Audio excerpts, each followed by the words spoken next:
하나님 앞에 거룩하게 하여 주옵소서. 세상 사람들이 보는 눈에 그 눈치에 따라서 살아가는 것이 아니라 하나님 보시기에 합한 사람 되게 하여 주시옵소서. 하나님이 옳다 하는 사람 되게 하시고 하나님이 바르다 하는 사람 되게 하시고 하나님이 기뻐하는 사람 되게 하여 주시옵소서. 하나님이 나를 통해서 얼마나 기뻐하시는지를 아는 사람이 되게 하여 주시고, 그러려면 내가 어떤 사람이 되어야 할지에 대해서 분명할지에 하나님, 내가 하나님의 기쁨이 되고 하나님의 거룩에 이르는 자 되게 하여 주시옵소서.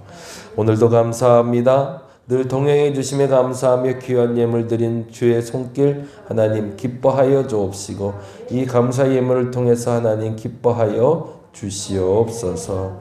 감사합니다. 고마우신 예수님 이름으로 기도드렸습니다. 아멘, 아멘.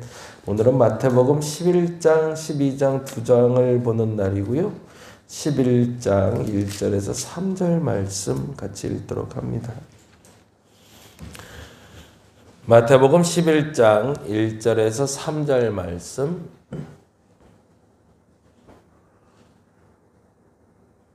우리 같이 한 목소리로 천천히 읽도록 하겠습니다. 예수께서 12 제자에게 마치시고 이에 그들의 여러 동네에서 가르치시며 전도하시려고 거기를 떠나 가시니라.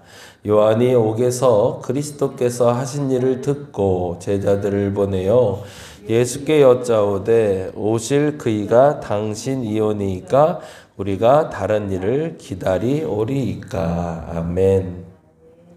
예수에 대한 질문을 가지고 살아가는 건 굉장히 중요한 겁니다. 신앙생활을 사실은 제일 좋은 건 의심 없이 믿는 거죠.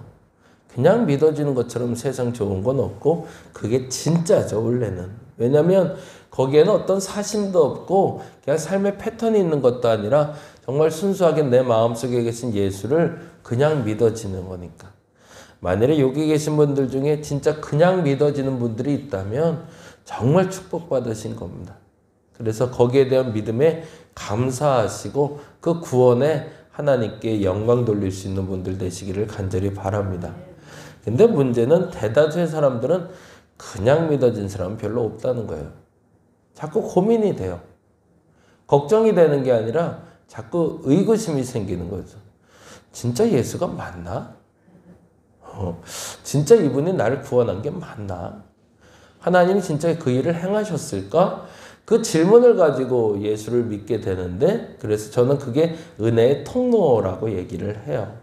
그런 표현을 쓰는 이유는 그 궁금증이 나로 하나님을 조금 더 가까이, 더 정확히는 확정되게 만드는 도구가 되기 때문에 그렇습니다. 근데 안타깝게도 사람들이, 제가 늘 좋아하는 단어지만, 그 궁금증을 갖다가 멈춰버려요. 그러면 결국엔 못 만나거든요. 근데 대부분의 사람들이 그냥 믿어지는 사람이 아니라 대부분은 다 궁금증 때문에 예수를 쫓아오기 시작했거든요. 근데 어느 순간에 그 궁금증에 답이 진부하게 오랫동안 찾아지질 않으니까 그냥 포기하는 거예요. 더 정확히 말하면 내가 원하는 밑그림을 그려놓고 그 밑그림 속에서 예수를 만나야 되는데 정작 만나본 예수가 내 밑그림하고는 같지 않거든요.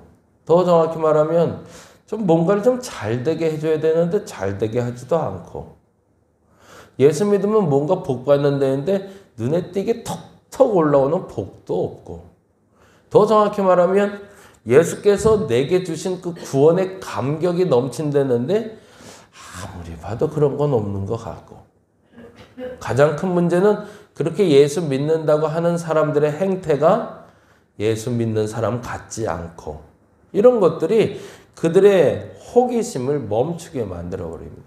이걸 다른 말로 하면 은혜의 통로가 막혔다라는 표현을 쓰죠. 그래서 그리스도인들이 가장 먼저 가져야 될 태도 중에 하나가 뭐냐면 그냥 믿어지는 것에 대한 감사가 첫째라면, 두 번째는 궁금증이 들었을 땐 끝까지 가보는 연습을 해야 됩니다. 가다 멈추면 안 가니만 못하다는 옛날 속담처럼 정말로 그렇거든요. 저와 여러분이 그것에 대한 분명한 믿음이 생기지 않았다면 기다리지만 마시고 여러분의 궁금증을 해결할 방법을 찾아갈 수 있기를 간절히 바랍니다. 그래서 11장은요. 세례 요한은 누구인가를 먼저 설명하고요. 12장은 예수님은 누구인가를 설명하고 있어요. 지난번에도 말씀드린 것처럼 복음서에서 무엇인가 정의 내리고 있다는 건 보편적인 정의를 말하는 게 아니라요. 마태가 고백하는 예수예요. 그리고 마태가 고백하는 세례 요한이에요. 지금 우린 마태복음을 보고 있으니까 그러면 세례 요한은 어떤 사람인지 한번 볼까요? 세례 요한은 이런 사람이라고 얘기합니다. 9절에 보니까 이렇게 되어 있네요. 9절 읽어봅니다. 그러면 너희가 어찌하여 나갔더냐? 뭐라고 되어 있어요? 선지자를 보기 위함이더냐? 옳다. 내가 너희에게 이르노니 뭐래요? 선지자보다 더 나은 자니라. 세례 요한을 가리켜 예수께서는 뭐라 얘기하셨냐면 선지자보다 더 나은 자라고 되어 있어요. 너네들이 알고 있는 선지자? 그거보다 훨씬 나아. 왜 그랬을까요?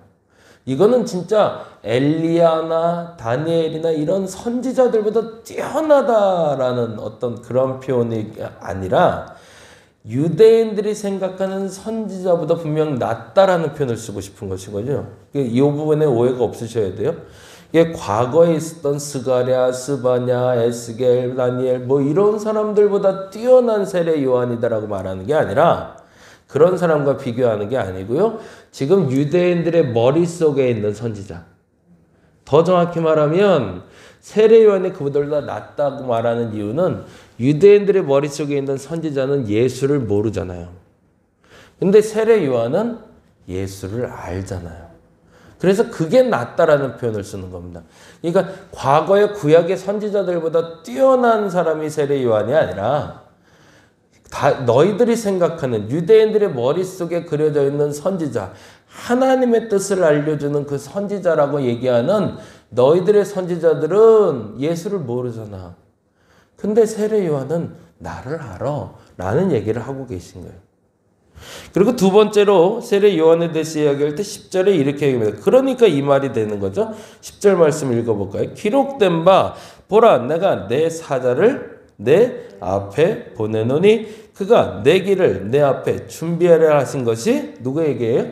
이 사람에 대한 말씀이래요. 그러면 세례 요한은 어떤 사람이에요?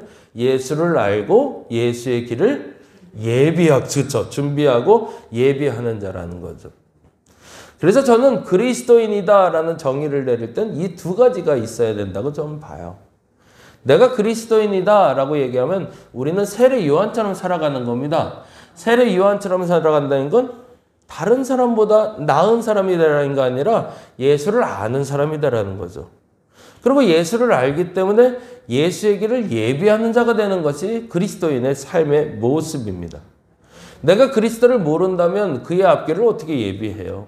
내가 잘나서 예비하는 것이 아니라 그분이 일하실 수 있도록 지난번에 말씀드린 표현을 하면 내 기도가 멈추면 하나님이 일하심을 멈추는 거고 내 기도가 시작되면 하나님이 일하기 시작한다는 믿음으로 이 한 해를 살아가시기 바랍니다. 그게 예비하는 거죠. 내가 하나님의 뜻을 알아서 내가 하나님 무슨 일을 할지를 분명히 알아서 한다는 게 아니라 기도하는 내가 통로가 돼서 하나님이 일하시기 때문에 그래서 내가 주의 길을 예비한다는 건 특별히 당장 내일 있을 일을 알아서 기도하는 것이 아니라 기도하는 사람을 통해서 일하는 걸 내가 아니 내 기도가 멈추지 않으리라고 말하는 사람이 되라는 얘기인 거죠.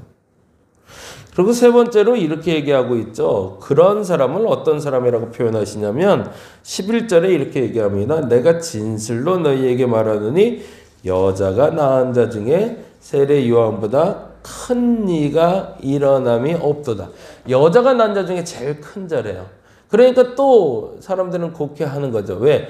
비교 대상이 누군지가 명확하지 않은 거예요. 비교 대상이. 지금 여기서 여자가 낳은 자 중에 제일 큰 자가 없다라는 건 지금 모든 세상의 모든 사람들보다 이 사람이 제일 크다는 얘기를 하고 싶은 게 아니라는 게 그 다음 절에 연결이 돼요. 만약에 이 단어만 톡 튀어나오고 났으면 진짜 세례 요한은 세상 어떤 사람들보다 여자가 낳은 어떤 자녀들보다 뛰어난 사람이어야 돼요. 근데 그 얘기를 하고 싶은 게 아니라 그 얘기와 연관돼서 이렇게 얘기하죠. 그러나 뭐라고 돼 있어요? 천국에서는 지극히 작은 자라도 그보다 크니라. 그건 무슨 말이에요? 모든 사람이 귀하다라는 얘기를 하고 싶은 거죠. 예수의 얘기는. 너희가 세례 요한을 무시하지 말라는 얘기를 하고 싶은 거지. 세례 요한이 진짜 여자가 나온 자 중에 가장 큰 자라고 얘기하는 게 아니에요. 만약 그랬다면 천국에서도 그는 가장 큰 자여야 되잖아요. 근데 성경은 그렇게 얘기 안 하거든요. 이 땅에선 그가 위대한 일을 했기 때문에 칭송받을 수 있는 사람이지만 천국에 가면 그런 사람들이 어떻다는 게 넘쳐난다는 거죠. 왜? 원래 천국은 그런 사람이 들어가는 곳이니까. 그러니 여기서 뛰어나다고 해서 잘난 척할 필요도 없고 천국에 가서도 잘난 척할 필요가 없는 이유는 모든 사람이 예수를 알고 예수를 전하는 자라면 그 모든 자들은 이 땅에서 가장 귀한 존재다라고 얘기하는 거죠. 그리스도인의 정체성이, 세례 요한의 정체성이 마태가 말하는 신앙 고백 속의 그리스도인은 이런 사람이라는 얘기입니다. 여러분 그리스도인 되시기 바랍니다. 예수를 아시기 바랍니다. 예수 믿고 구원받은 걸 아시기 바랍니다. 그래서 그 길을 예비할 수 있는 분들 되시기 바랍니다. 기도하는 게 답입니다. 기도를 멈추지 말아야 됩니다. 그러면 예수님께서 우리에게 똑같이 얘기하실 겁니다. 너희는 이 땅에서 가장 귀한 사람이야. 그리고 천국엔 그런 사람들이 넘쳐날 거야 라고요. 12장은 예수님에 대해서 증언합니다. 그리고 예수님은 어떤 분인지에 대해서 이렇게 말하고 있는데요. 그 얘기 잠깐 살피고 마무리하도록 하겠습니다. 7절과 8절을 보면 예수님이 어떤 분인지를 이렇게 설명하고 있네요. 7절, 8절 읽어봅니다. 나는 자비를 원하고 제사를 원하지 아니하신 뜻을 너희가 알았더라면 무죄한 자를 정죄하지 아니하였으리라. 그 다음은 뭐라고 되어 있어요? 인자는 안식일의 주인이니라 하시니라. 요거는 중복된 단어가 되죠. 사람 인자에 놈자자를 쓰는 것이 아니라 아들자자를 쓰고 있거든요. 이건 무슨 말일까요? 예수 그리스도를 얘기하기도 하고 사람들을 위해서 만든 게 안식일이라는 얘기를 하고 싶은 거죠. 예수님을 안식일의 주인이다 라고 이야기하고 있고, 그리고 또 하나 8절 다시 한번 9절 읽어봅니다. 18절 읽어봅니다. 시작. 보라 내가 택한 종 곧 내 마음에 기뻐하는 바 내가 사랑하는 자로다. 누가요? 예수님이. 예수님은 어떤 분이세요? 예수님은 하나님이 택한 종이고 마음에 기뻐하고 사랑하는 분이래요. 그분에게 안식일을 허락해 주셨고 그 안식일엔 하나님이 기뻐하는 사람이, 사랑하는 사람이 일할 수 있는 장소가 시간이 된다는 거죠. 그리고 또 하나 이렇게 얘기하고 있습니다. 25절 볼까요? 25절 같이 한번 읽어보겠습니다. 25절이 아니라 제가 이걸 왜 자꾸 헷갈릴까? 20절입니다. 20절 같이 한번 읽어봅니다. 20절 시작. 상한 갈대를 꺾지 아니하며 꺼져가는 심지를 끄지 아니하기를 심판하여 이길 때까지 하리니. 거기다가 줄을 쭉 쳐놓죠. 보죠. 안식일의 주인이시고 하나님이 기뻐하고 사랑하는 사람은 뭐를 하는 사람이다라고 표현하고 있는 거죠. 상한 갈대를 꺾지 않고 꺼져가는 심지를 끄지 않는 사람. 네, 그 사람이 예수님이라는 거예요. 예수님은 상한 갈대라고 꺾어버리거나 꺼질 것 같이 가늘가늘하는 심지를 끄지 아니하신대. 그건 뭐예요? 약자를 위해서 일하신다는 거죠. 예수께서 어떤 분인가 라고 이야기할 때 마태는 그렇게 고백하고 있는 겁니다. 그는 하나님의 기쁨이 되는 분이었어. 하나님이 사랑하는 분이었어. 심지어는 안식일에도 주인이야. 근데 그분이 어떤 일을 하신 분이냐면 가장 약한 사람들을 보살피던 분이죠. 그리고 그분을 어떻게 하신대요? 그런 사람들의 심판하여 이길 때까지 도와주는 분이죠. 라고 고백하고 있는 거죠. 그리고 마지막에 28절에 이렇게 고백하고 있습니다. 28절 읽어볼까요? 그러나 내가 하나님의 성령을 힘입어. 거기 성령에 동그라미 해놓죠.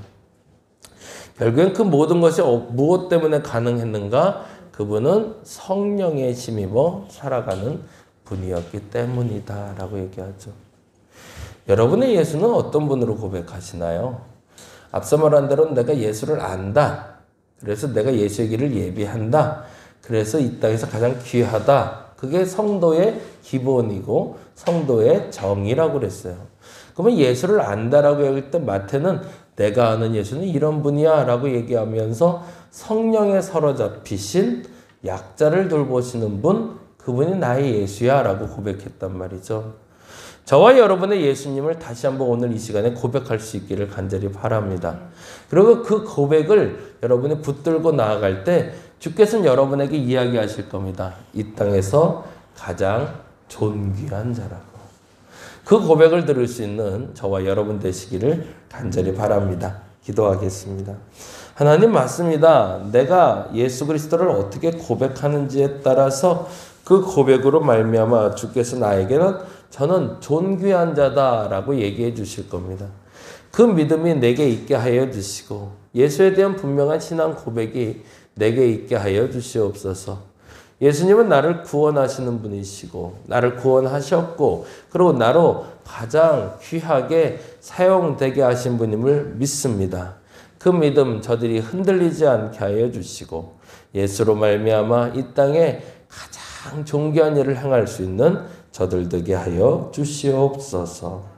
감사합니다. 고마우신 예수님 이름으로 기도드렸습니다. 다 같이 기도하고 돌아가겠습니다.